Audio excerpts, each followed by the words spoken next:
Kept from Mercy, written by Imaginer31415.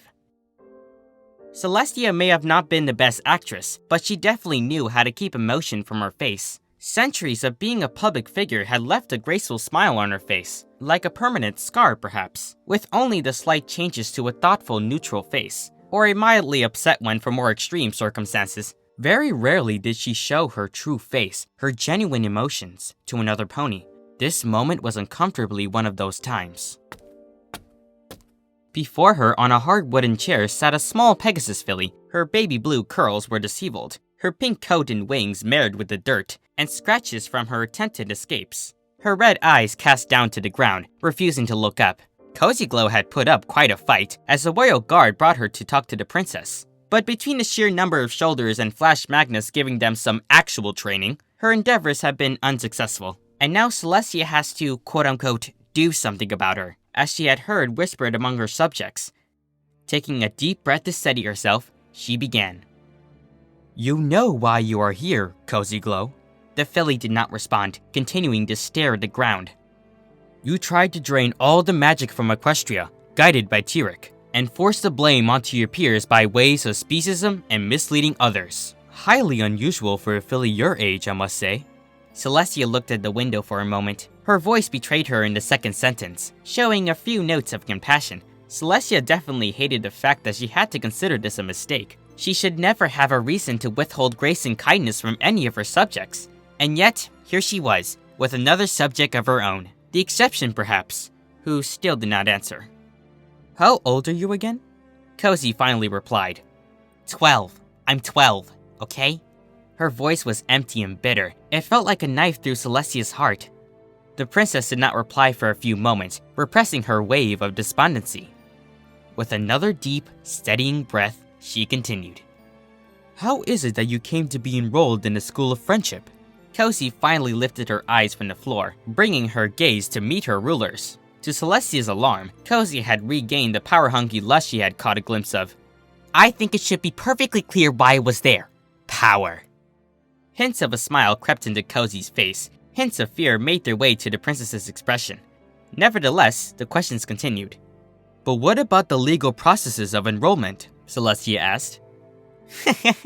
"It wasn't that hard. It was outside of the EEA after all. I just asked Twilight if I could attend and she said yes, basically." "Did you stay at the school?" "Yes." Do you have a home outside of school?" "No, I just wandered for a few years."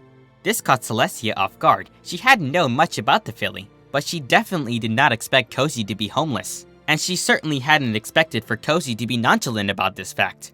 Celestia proceeded to ask more questions. "What about your parents? Who are they?" "Don't know," again the filly answered, calm as ever. Celestia took more of her deep, steady breaths. "Any other family members that you know of?" "No." Have you ever looked for a home?" "No." "Well, if that's the case, then where have you been staying?" "Alleyways, under bridges, the usual stuff, and even your old castle. Once." Every time Celestia thought she had adjusted to Cozy's unexpected answers, another one hit that threw her a curveball. "Where did you live as a foal? You couldn't have been alone for your whole—" "I don't know, I don't remember, and I don't care. Why are you asking me all these questions?" Cozy suddenly jumped up and stood on her chair, yelling at the princess. "I'm trying to help you, Cozy." "I don't need your help!" Celestia tried to say something, but she was cut off by her young subject. "I survived for 7 years all by myself in Equestria. I learned some things about magic that some scholars don't even know. I was the most powerful pony in Equestria, and I can get there again." Cozy finally stopped to breathe. Celestia took the opportunity. "Yes, you were powerful, and you had great potential. And you hurt many ponies and other creatures due to your actions. And by law, that means you have to face severe punishment. Right now, you're looking at Tartarus." Cozy seemed surprised by this. Good. Celestia had finally caught her attention. "You were only a child, Cozy. You shouldn't have to be imprisoned. I'm trying to offer you a chance. That's why I want to find you a home. That's why I want to know about your family. I want to help you." Cozy remained silent for a moment, gazing at Celestia. "I don't need your help, or want it." Celestia took another deep breath. Why? Do you want to stay at Tartarus? Cozy grinned. Yes, I think I like that very much. Celestia could feel her heart breaking. I don't think you really mean that, Cozy. I do.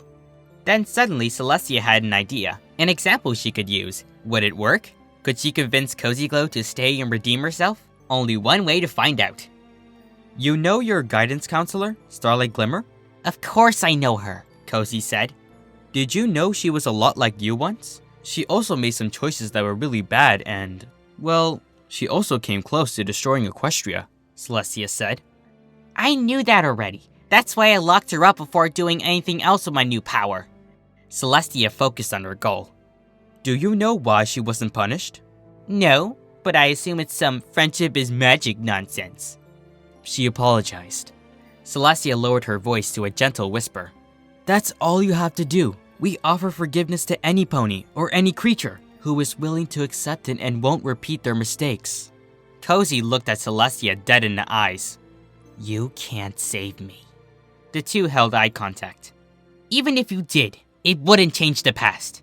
Celestia felt her public mask crack. I learned a lot at your old castle. Where is your sister, princess? A new Pegasus guard whispered to Princess Luna as she readied the spell. I'm handling this one alone, this time. The spell was ready. Together, Luna and the two guards stepped through the portal and left Cozy in her new cage in Tartarus. They quickly returned to Canterlot. Tell the others that my sister and I are retiring for the night. Luna teleported away the moment the portal vanished, leaving behind the guards standing confused. Luna appeared in Celestia's room. Celestia was there, on her bed, hiding under multiple blankets. It's me, sister, Luna whispered, fighting back tears. Celestia lifted her covers just enough to show her face. Her eyes were red around the rims. Wordlessly, she gestured for Luna to join her, removing her regalia, an occurrence so rare that she barely remembered what it felt like. The younger Alicorn climbed onto the bed and snuggled next to her sister, who promptly pulled the covers back over their heads. They stayed like that for a while, tears silently falling from their eyes and onto each other. Luna broke the silence. I wish we didn't have to remember. Celestia whimpered. Me too. I wish there could be a place like this in the real world. On slower nights, Luna actually liked to pop into Celestia's dreams to visit. Tonight, she had taken the liberty of transforming Celestia's dream into an endless landscape of fluffy clouds, painted by a lovely sunset. I wish too, sister, Luna remarked with a thoughtful smile, admiring her work before sitting beside her sister. The two sat in silence for a while, simply enjoying each other's presence and the beautiful scenery. The younger princess's skill with the realm had developed greatly, and everything from the intricate details of the cloudscape to the gentle warm breeze, it was certainly perfect. How have you been holding up? Celestia gently nudged her sister. Okay, I guess, Luna replied with a shrug. Still, I would have rather not be reminded of... She trailed off, swallowing the lump that suddenly risen to her throat. Deep breaths, Lulu. Deep breaths. Celestia scooted closer to her sister, offering a single comforting wing, which Luna gratefully snuggled under, trying not to cry. It's been 3 weeks since Cozy's imprisonment. Luna mumbled into his sister's soft coat, shaking. I should have moved past this by now, Luna replied. You spent a good few hours during those weeks holding me while I bawled my eyes out. Celestia gave a small sad chuckle before nuzzling his sister. Luna wrapped her own wings and hooves around Celestia, and the favor was returned fully. Luna stiffened, then untangled herself from her sister. Nightmare? Celestia asked. Nightmare, Luna replied. Later, Tia. She left Celestia's dream to find the pony in need. It had taken quite a lot of time and energy to practice the ability to sense a troubled dream, while in another pony's dream. It definitely wasn't perfect for sure, but it definitely helped. Luna arrived at the dream giving off the distress signal, and entered it, only to find Starlight Glimmer what seemed to be her guidance counselor's office. Only, everything was darker, more clouded, and voices echoed from every corner of the room. Starlight herself was hiding under her desk, covering her ears. But in mere seconds, the desk she had hidden under was cleared away, as were the rest of the surroundings. Starlight opened one eye slowly, then the other, before noticing the princess. Oh, Luna! I'm so glad you're here! Of course, my dear subject. Now, what seems to be the problem? Starlight opened her mouth before closing it again without speaking. Go on, Luna prompted gently. It might sound weird, but... Starlight fidgeted nervously. I have heard many weird things. Trust me. Starlight froze for about 5 more seconds before blurting out, Is Cozy okay? She froze again after the outburst, clamping her mouth shut. Luna looked surprised at first, and then a look of understanding spread through her face. You shouldn't be ashamed that you worry about her. You and I are former villains ourselves. Starlight relaxed a bit, but still looked nervous.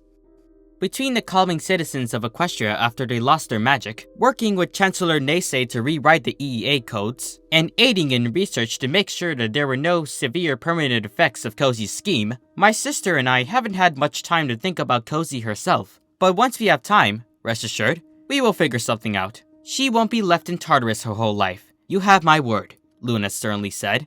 Starlight breathed a sigh of relief.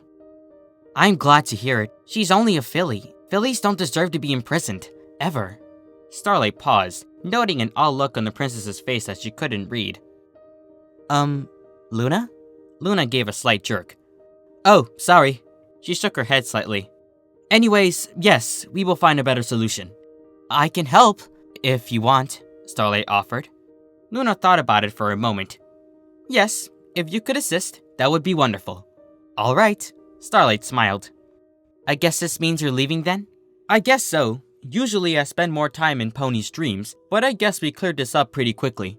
Lighting her horn, Luna left Starlight's dream and made her way back to Celestia's, entering once more into the realm of clouds.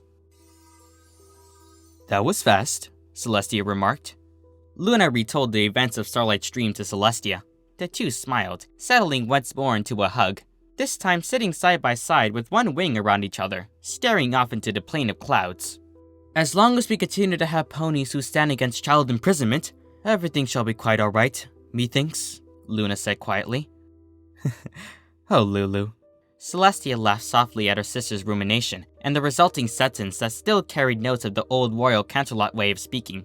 Their silence was held for just a bit more before Celestia spoke again. Do you think he'll ask about it? Luna was confused until the magic of sisterhood translated her message. I hope not. I wouldn't have to explain it. Celestia nodded in agreement. If no pony else had to experience what we did at her hooves, I would be happy. They shuddered together before finally coming to rest in complete silence and stillness, until it was time to bring the dawn. The end. Hello, Uri Pony, Snoggarts here. I hope you enjoyed the reading. If so, be sure to leave a like. Oh yeah, if you haven't already, be sure to subscribe for more readings like this one every Saturday. Alright, well, that's it for me. Have a nice day. This is Snoggarts, signing out.